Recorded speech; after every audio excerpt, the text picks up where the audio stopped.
ओडिशा रे नुआ सरकार प्रतिष्ठा हला परे आम सरकार रो जो विजन आम सरकार रो जो मिशन नहीं आमे गत 7 मास हला ओडिशा को समृद्ध करिवा पई ओडिशा रे इन्वेस्टमेंट किबड़ी भाव में बढ़िबो देश भितरु एवं देश बाहरु इन्वेस्टमेंट केमती आसीबो ताकू नेइकरी निरंतर भाव में आम सरकार काम करी चली छंती। विशेष करिकी शिल्प क्षेत्र में आईटी क्षेत्र में एवं ता सहित मध्य केमिकल्स पेट्रोकेमिकल्स रिन्यूएबल एनर्जी ये समस्त को आधार करी जेते बेले आमे आम नुआ सरकार रो मिशन को लेकर आमे आम सरकार रो कार्यक्रम आरंभ करलु एवं विशेष करिकी उत्कर्ष ओडिशा को आग को नेबा पाई Utkarsh Odisha make in Odisha conclave 2025 रो जेते बेले कार्यक्रम को आमे त्वरान्वित कलु। आमे प्रथम रे भारत वर्षर अनेक उद्योगी पुंजीपति निवेशकारी सहित भारतर राजधानी दिल्ली रे भारतर आर्थिक राजधानी मुंबई रे आमे अनेक इन्वेस्टर मानकर सहित रोड शो करिछु एवं तांको आह्वान करिथिलु जे संभावनार ओडिशा नुआ ओडिशा हवा पई जाउची आपण आसंतु एवं ओडिशा रे इन्वेस्टमेंट करंतु। एठी हमर समस्त प्रकार भित्तिभूमि सहित एठी नेचुरल मिनरल्स एवं ताहा सहित आवश्यक समस्त प्रकार व्यवस्था आमे देबु एवं से कथा को आधार करी परवर्ती पर्यायर आमे विदेश को मध्य जाइथिलु। सिंगापुर रे आमे सेठी पेट्रोकेमिकल्स सेमीकंडक्टर एवं आईटी सेक्टर रो किबड़ी भाव रे तांकर सहित संपर्क प्रतिष्ठा करी ओडिशा रे अधिक पुंजी केमिति आसीबो इन्वेस्टमेंट केमिति हेबो तांकर सहित आलोचना हेतिला एवं ए जो 2024 मसीहार नवेम्बर मासरे मो नेतृत्व रे गोटे टीम जाइथिला ओडिशा बिजनेस मीट सिंगापुर 2026 सम्मेलनी ये परिप्रेक्षी रे एई उपलक्षे आमे जेते बेले सेठी सरकारंकर तांकर उप प्रधानमंत्री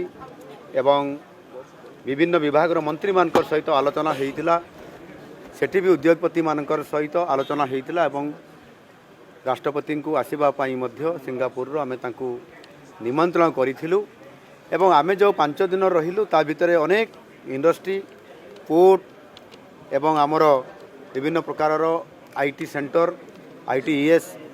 ये समस्त को देखिलु तांकर सहित आलोचना कला परे आमे निमंत्रण भी करिथिलु एवं वर्ल्ड रो सबुठारु लाटेस्ट माने तांको टेक्नोलोजी रे एवं समानकर मैनेजमेंट रे समान किबड़ी भाव रे अधिक पारदर्शिता लाभ करिसंती एवं तांकर सहित आमर कोलाबोरेशन हेले ओडिसा रो मध्य प्रभुत्व डेवलपमेंट हे पारिबो ये विभिन्न सेक्टर रे आ सेति पई आम निमंत्रण जो आमे करितलु से निमंत्रण को आज रक्षा करिकरी आमर रिपब्लिक ऑफ सिंगापुर रो आमर राष्ट्रपति महोदय आज 2 दिनिया आज एवं आसंता काली पर्यंत एठी आसीछंती से भारत को आसीछंती एवं स्वतंत्र भाव में भारत को आसिला परे ओडिशा को आसीछंती। ओडिशा रे से एठी विशेष करिकी 8टी प्रोजेक्ट उपरे एमओयू आज करागला तांको सरकार सहित एवं सेतिरे विशेष करिकरी industrial park green hydrogen corridor PCPIR एवं new city plan new energy cleantech skilling of future एवं सेमीकंडक्टर आमे जेबड़ी भाव आलोचना करिथिलु प्रथम थर करी विदेशरू एक स्वतंत्र भाव से राष्ट्र मुख्यंकर सहित आलोचना कला परे आज से ओडिशा को आसी एठी वर्ल्ड स्किल सेंटर रे जेबड़ी भाव से एठी आसिले आलोचना हैला प्रथम आईटीसी होटेल्स रे तांको सहित आमर द्विपाक्षिक आलोचना आरंभ हैला एवं आफ्टरनून रे एठी से आसिकी तांको सहित इंटरप्शन हैला एवं आमे कौन करने चाहूँ आम कौ स्थित अच्छु आमको किभली भाव में तांकर सरकार सिंगापुर सरकार सहयोग कले आम आग को जापरू ए उभय तांक देश और आम राज्यर प्रभुत्व बेनिफिट हम एवं ता सहित आम पिला माने जो माने एठी स्किल सेंटर रे से माने काम करूछंती तांको से विजिट करले तांको देखिले तांकर सहित इंटरैक्शन हैला अति चमत्कार भाव में ये जो कार्यक्रम हैला सेथिरे आम सरकार एवं मु निजे आम बहुत अत्यंत आनंदित अच्छु खुशी अच्छु जे आज 8टी विभागर MOU साइन होईची एहा द्वारा आगामी दिन में भविष्य में आम ओडिशा को इन्वेस्टमेंट आसीबो एवं ताहार सहित आम किभली भाव में टेक्नोलोजी उपरे सेमिकंडक्टर उपरे एवं पोर्ट उपरे न्यू एनर्जी उपरे आम एवं स्किलिंग ऑफ फ्यूचर उपरे आम आग को बढ़िबा सेथिपाई तांकर सहित MOU करवा द्वारा आम ओडिशार निश्चित भाव में आम जो नुआ ओडिशार जो परिकल्पना करिछु एवं समृद्ध ओडिशा करिया पई एवं ता सहित मध्य आम माननीय यशस्वी प्रधानमंत्री नरेंद्र मोदी जी जो संभावनार राज्य हिसाब रे जो कहितले डबल इंजिन सरकार कथा कहितले 2 गुणा बेनिफिट करिया पई ये होचे ताहार प्रकृत चित्र एवं दृश्य जहाँकि आज नुआ सरकार मात्र आसबार 7 मास ये भितर आज आम जेभली भाव में आज आमको एवं आमको सहयोग करने एवं उभय कोलाबोरेशन रे काम को त्वरान्वित करने जेभली भाव में से आमको आज आसिक ये सहयोग करले एवं आमको मध्य आम कार्यक्रम रे खुशी व्यक्त करले सहयोग करने संपूर्ण भाव में हाथ बढ़ेले 8टी विभाग MOU होईची आहुरी अनेक विभाग आगामी दिन में MOU हेबो आ सेतिपाई तांको 2 दिनिया गस्त काल भितर